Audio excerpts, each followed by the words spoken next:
Ce soir, l'Union européenne condamne la répression par le pouvoir. Elle parle d'une violence inacceptable, d'un usage disproportionné de la force. Et c'est une position qui tranche avec celle de la France, très prudente depuis plusieurs jours. Pourquoi cette réserve? Thierry Curtet, Alexis Fischer. À propos de la Tunisie, quel est votre point de vue aujourd'hui? Est-ce une dictature? Silence. Embarrassé. Le gouvernement, comme l'Élysée, ne voit dans les émeutes tunisiennes qu'un mouvement social, rien de plus. Nous appelons naturellement à l'apaisement, car seul le dialogue permet de surmonter les problèmes économiques et sociaux en Tunisie.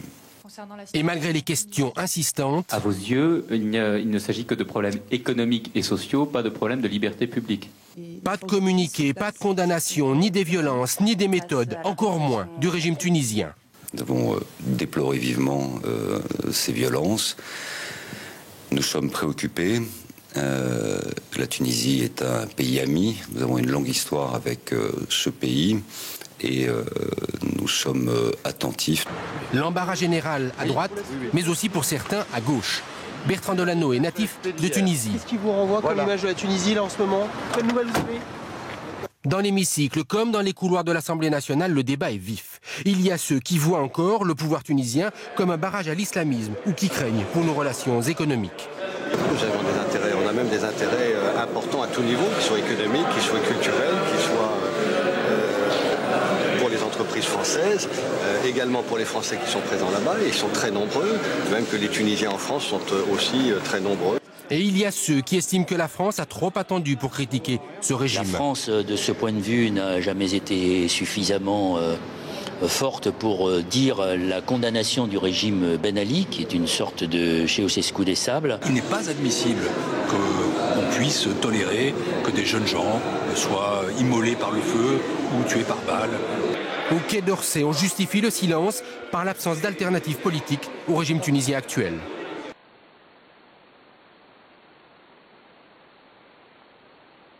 Des affrontements opposent régulièrement la police à des manifestants, notamment de jeunes diplômés qui ne trouvent pas de travail.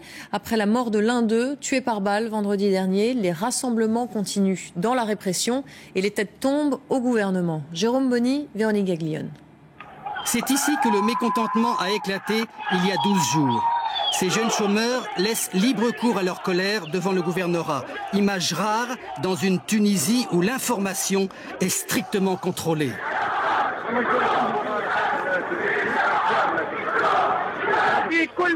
Nous vivons chaque jour un peu plus d'humiliation, de pauvreté, de souffrance. Sidi Bouzid est le seul département où il n'y a aucune usine.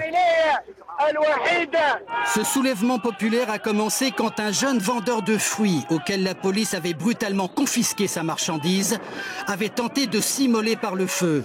Mardi, pour tenter de désamorcer la crise, le président tunisien s'est rendu dans le centre pour grands brûlés de Tunis, où le jeune homme est soigné.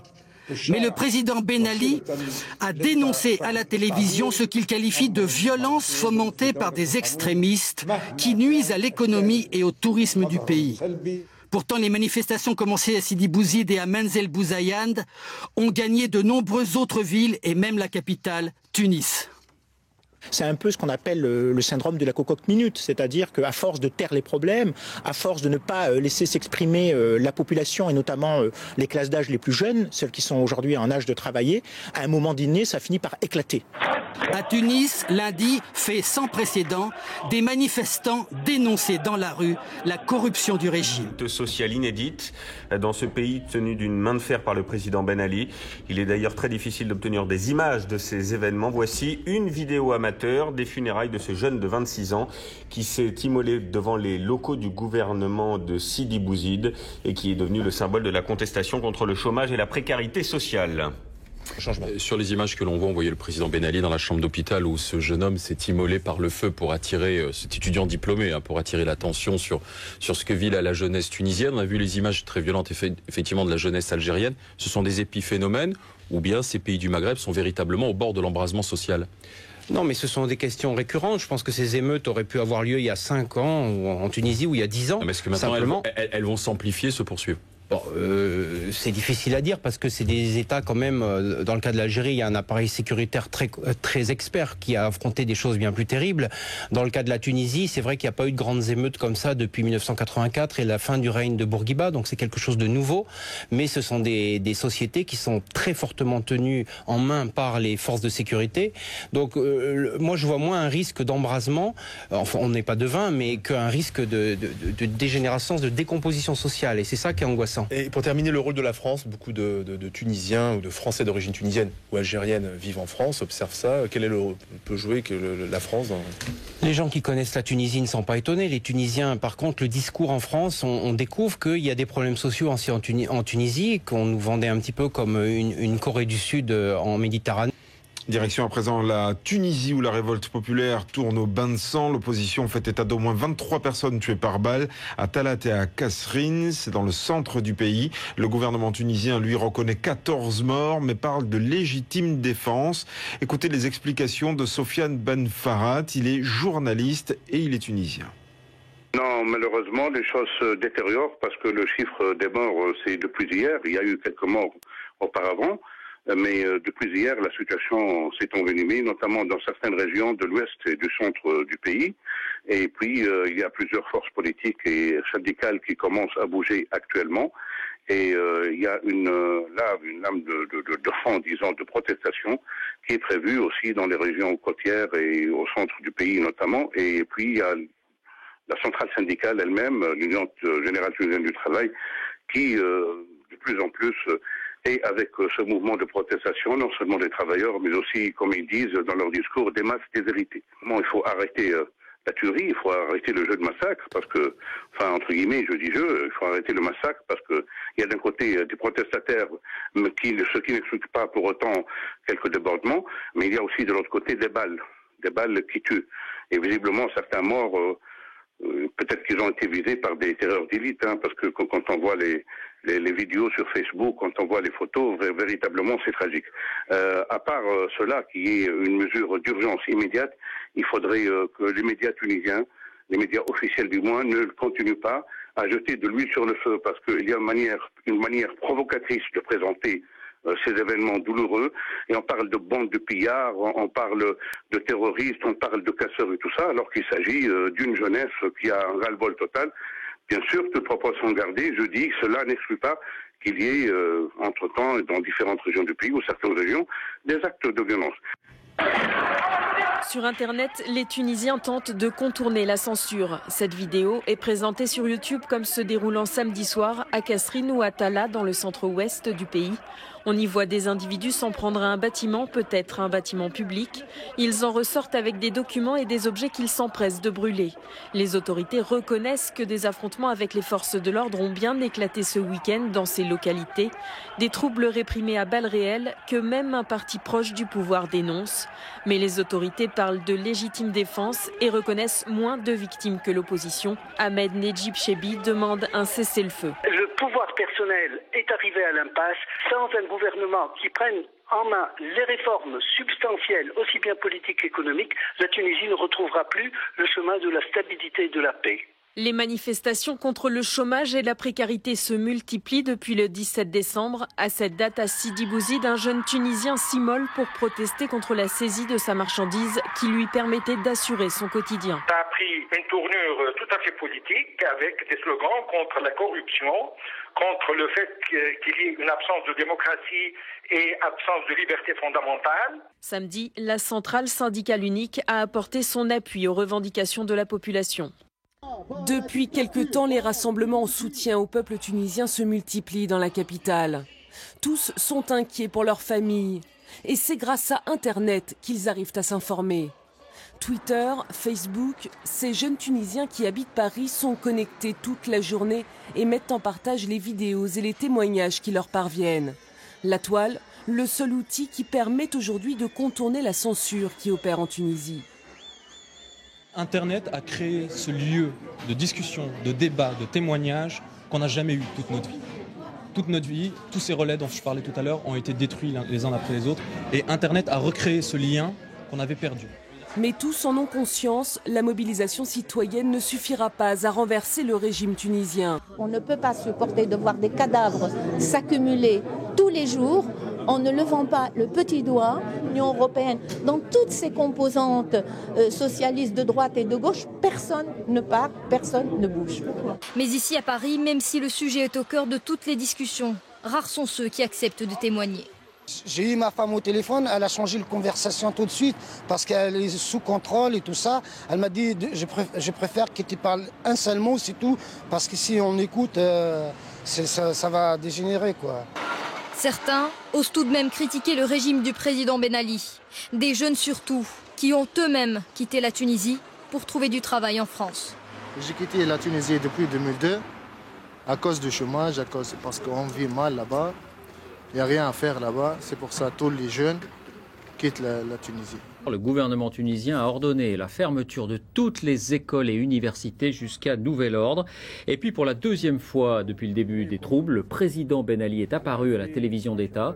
Il dénonce des éléments étrangers, des actes terroristes, mais il promet aussi la création de 300 000 emplois d'ici à 2012.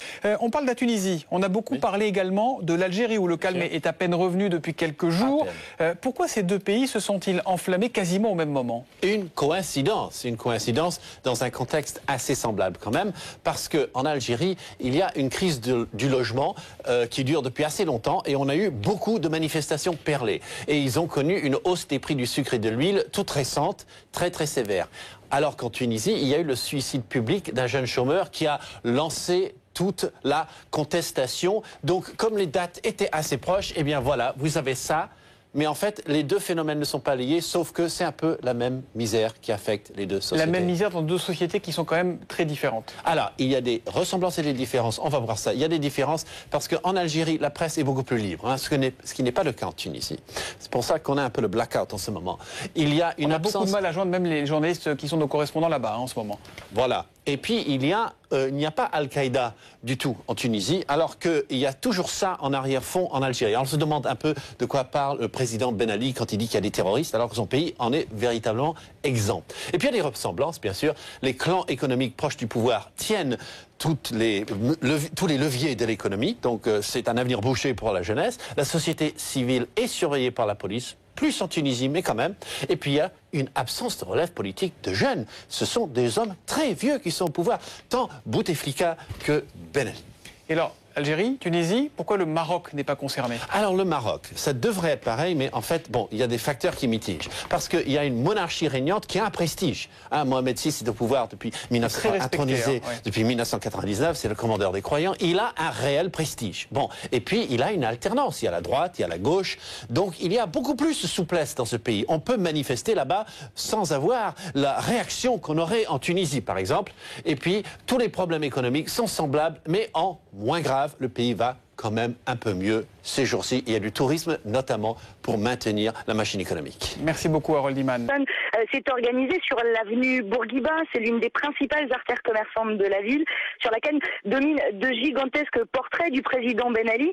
Et les manifestants n'ont pas eu le temps de s'exprimer. Aujourd'hui, très rapidement, le mouvement a été dispersé avec grande fermeté par plusieurs centaines de policiers. Une autre manifestation a tenté de se mettre en place non loin de là, devant la cathédrale de Tunis où je me trouve. Et là encore, même scénario, réponse immédiate des forces de l'ordre. Il y a un nombre incalculable de policiers ici dans le centre-ville. Un commerçant me confiait tout à l'heure qu'en plus de tous les agents visibles, ceux en uniforme, eh bien, tous les petits groupes de 3-4 personnes qu'on voit stationner le long des trottoirs sont en fait des policiers en civil, parmi lesquels il y a aussi des femmes. L'objectif étant de repousser le plus loin possible de la capitale toute trace de contestation, preuve de la fébrilité du pouvoir tunisien face à ce mouvement populaire qui enfle de jour en jour. Est-ce que ça justifie que l'on tire à vue sur des gens? Est-ce que ce n'est pas le rôle de la France que de dire ça, nous ne l'admettons pas? Moi, je me souviens quand même des grandes déclarations du président de la République avant qu'il soit élu, chantre des droits de l'homme, les défendant partout, de manière universelle, et là, il se tait. Moi, je trouve qu'il y a un signe de lâcheté de la part du président de la République que de ne rien dire. On peut comprendre toujours, moi je ne veux pas faire la leçon, vous avez raison de ce point de vue-là, il ne faut pas faire la leçon aux autres. Mais on peut comprendre du point de vue du président de la République et de n'importe quel État que l'on s'exprime avec, discernement. Mais enfin, en l'occurrence, dire fermement que cela n'est pas possible, que cela est inadmissible, et que, a fortiori, demander ni plus ni moins que d'avoir le droit de manger à sa faim. Pourquoi on ne le dit pas? Quelle est votre explication? Oui, je pense que c'est parce que la France, ancienne puissance coloniale, est toujours embarrassée à parler de ces pays du Maghreb? Non, je pense que tout simplement, il y a une complaisance envers le régime de M. Ben Ali et envers monsieur. Oui, je pense qu'il y a une complaisance. Oui, Monsieur Poniatowski. Non, je ne peux pas dire ça. Le maire, lui, il a plutôt salué le travail de Ben Ali. Il dit qu'il ne faut pas le juger comme on le juge aujourd'hui. Le maire a dit ce qu'il a dit. Non, mais rien ne justifie qu'on tire à balles réelles sur une foule, où que ce soit en Chine, que ce soit en Iran, que ce soit à Tunis, que ce soit... Enfin, l'Iran, rien ne justifie. On dénonce l'Iran. L'Iran le dénonce, mais en même temps, la Tunisie est un pays voisin, c'est un pays ami, c'est un pays qui traverse une période. Non, mais c'est un pays qui traverse une période difficile. C'est vrai un aussi. pays qui a fait beaucoup de choses. Vous allez à Tunis aujourd'hui, et vous regardez Tunis, c'est une capitale très moderne, c'est remarquable. On n'a pas trouvé celui qui nous comprend. On veut nous faire passer pour des terroristes et des voleurs, mais c'est faux. On est les enfants de la Tunisie et on la respecte. Le médecin doit nettoyer la rue comme un balayeur. Celui qui a des diplômes travaille pour rien. Et une femme enceinte doit vendre dans la rue. Les habitants de Kasserine redoutent que cette nouvelle nuit ne leur apporte la violence et que les jeunes qui enterraient leurs proches veuillent se venger. Et la réaction française reste très mesurée. Interrogée à l'Assemblée, la ministre des Affaires étrangères Michèle Alliot-Marie indique qu'il n'est pas question de donner des leçons, même si, je cite encore, nous ne pouvons que déplorer les violences. Alors que tout ce que les blogs nous rapportent, c'est des jeunes, c'est des manifestations pacifiques, et puis on dit que c'est toujours à cause des autres, c'est toujours à cause des gens de l'extérieur. Absolument. Mais et la France, simplement un mot, aujourd'hui la prudence française, des autorités françaises qui appellent certes au calme, mais qui ne s'engagent pas plus. Elle est extrêmement choquante. On est contre l'ingérence. Bien sûr, c'est les Tunisiens qui ont à bouger et à faire changer les choses. Mais je trouve qu'un pays comme la France et même l'Union européenne, même si elle a été un peu plus ferme, Madame Ashton ou les Nations Unies, quand on est amis avec un pays, qu'on doit partager les valeurs de la démocratie, la France est le pays des droits de l'homme, eh ben on ne le voit pas parce que les libertés sont confisquées depuis longtemps. Les ONG indépendantes et le syndicat et les journalistes n'ont pas leur place dans ce pays, donc on travaille dans des conditions... Depuis des années, vous allez rentrer en Tunisie, depuis des années. On voit que la peur a quitté la jeunesse. Le pays est jeune, les jeunes sont au chômage, les jeunes souffrent d'absence de liberté, les jeunes surfent avec les nouvelles technologies, ils font parvenir la réalité, alors que le pouvoir c'est le déni de cette réalité, et on voit comment il répond, la preuve. Et donc, voilà, j'espère que cette peur-là, comme elle continue à disparaître, et que tout le monde puisse parler pour le bien de la Tunisie et pour sauver ce pays, et que toutes les forces vives de ce pays puissent s'exprimer pour avancer tous ensemble et sauver le pays. Merci Khadija Cherif d'avoir été avec nous, secrétaire général de la Fédération internationale des ligues des droits de l'homme. Et puis dans la ville de Douz, au sud du pays, au moins 2 civils sont morts, tués par des tirs de la police également, c'est ce que disent des témoins. Vous voyez ces images amateurs, elles proviendraient, semble-t-il, difficile d'en être certain, elles proviendraient de Douz et donc montrent les événements qui s'y sont déroulés aujourd'hui. Sachez qu'à Tunis, de graves affrontements ont également éclaté entre forces de l'ordre et manifestants. Un opposant d'extrême gauche a d'ailleurs été arrêté cet après-midi. Un couvre-feu a été décrété dans la capitale et sa banlieue. L'ONU appelle à des enquêtes indépendantes sur les violences.